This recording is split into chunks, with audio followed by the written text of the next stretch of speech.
Siltiet mużikali fatta films miġbuda f'Malta fosthom Gladiator, Popeye u Midnight Express se jindaqqu f'kunċert li se jittella għall-ewwel darba fuq il-Fosos tal-Florjana fi 17 ta' Lulju li ġej.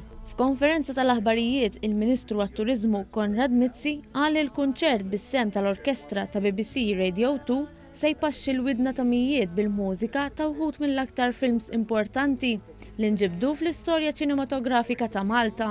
Qal li dan l-avveniment se jixxandar b'mod dirett fuq BBC Radio 2 li għandu madwar 15 miljun semmieħ. Aħna xtaqna li ikonna staġun tas-sajf mimli b'attivitajiet għal Maltin u għal barranin ukoll u ħassejna li kellna nattiraw audiences differenti.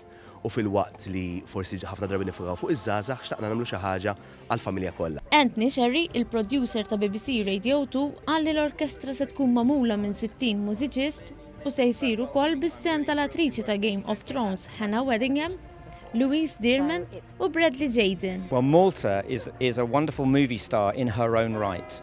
Many movies, I think it's something like 150 movies have been shot on this island.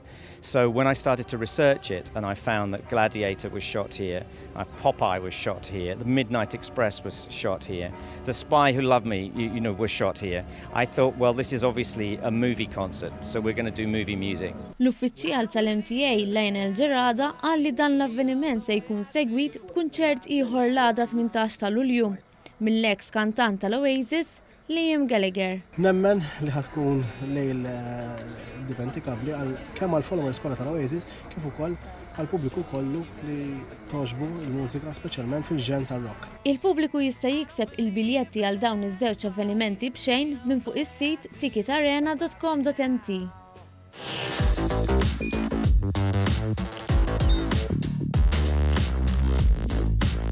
Idħol fuq one.com.mt u hemmhekk tista' tara l-programmi kollha li jxandru fuq One permezz ta' One Play.